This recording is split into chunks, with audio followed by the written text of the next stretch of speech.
when bad grades hide a child's true genius? What if the child you're punishing for failing is actually succeeding at something you can't see yet? Right now, somewhere in the world, a child is being scolded for poor math grades, while secretly mastering video game strategies that require complex problem solving. Another is being punished for daydreaming in history class, while their mind creates stories that could one day captivate millions. The painful truth: we're often punishing children for rejecting what doesn't serve them, while crushing the very talents that could make them extraordinary. The school system's dirty secret. Let's be honest. Much of what schools teach today will be obsolete by the time our children graduate. When was the last time you used calculus to buy groceries, or needed to memorize historical dates to succeed in your career? Yet we panic when our children struggle with these subjects, as if their entire future depends on remembering information they can Google in seconds. But here's the real truth nobody wants to admit. The school system isn't designed to educate. It's designed to create compliant workers who believe they need the system to survive. Instead of collaborating, memorize rather than think critically, ask for permission before acting.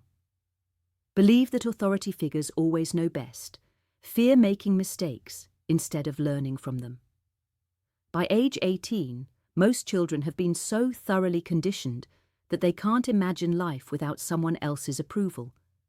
They believe they need a degree to be valuable, a boss to give them purpose, and a system to tell them what to do next. This isn't education, it's systematic dependency programming. The system wants them to believe, without us, you are nothing. Without our stamp of approval, you have no worth. Follow our path or fail.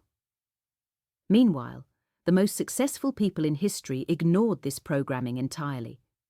They trusted their own instincts, followed their curiosity, and created value in ways the system never taught them. Richard Branson, Virgin Group founder, has dyslexia and struggled in school. Jan Kaum, WhatsApp creator, was a high school dropout.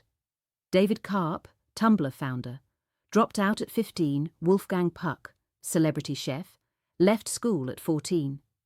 Elon Musk never needed his high school diploma to revolutionize multiple industries. And here's what's really telling.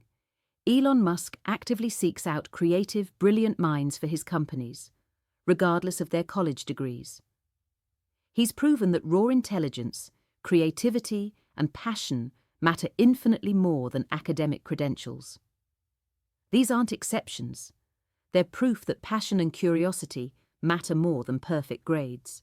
The teacher factor nobody talks about. Before you blame your child for not trying hard enough, ask yourself, is the teacher inspiring or just lecturing?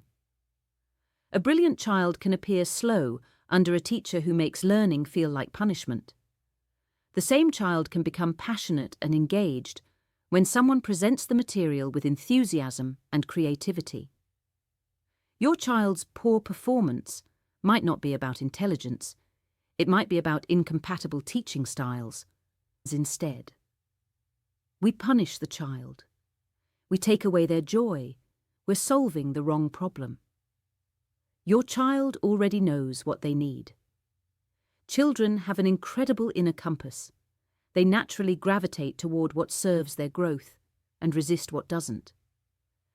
This is why they often fail at subjects that bore them while excelling at things that fascinate them. Their resistance isn't defiance, it's intelligence. When your 8-year-old seems obsessed with drawing instead of doing homework, they might be developing visual intelligence that could lead to architecture, design, or animation. When your teenager spends hours learning about cars instead of studying literature, they might be building mechanical knowledge that could make them a successful engineer or entrepreneur. When your child asks endless questions that teachers call disruptive, they might be developing the critical thinking skills that create inventors and innovators. A child who thinks independently is harder to control. A child who follows their passion is less likely to accept a life of quiet desperation. What looks like wasting time might actually be them finding their purpose. The saddest tragedy is watching bright, curious children slowly lose their spark as the system convinces them their natural interests don't matter. They learn to suppress their questions, ignore their instincts, and chase external validation instead of inner fulfillment. By graduation, many have forgotten who they really are. They've been so thoroughly trained to seek approval that they can't make a decision without asking someone else what they should do. The punishment trap. Every time you punish a child for following their natural interests, you send a dangerous message. Your instincts are wrong. What excites you doesn't matter. You must fit into our system, even if it crushes your spirit. This programming follows them into adulthood.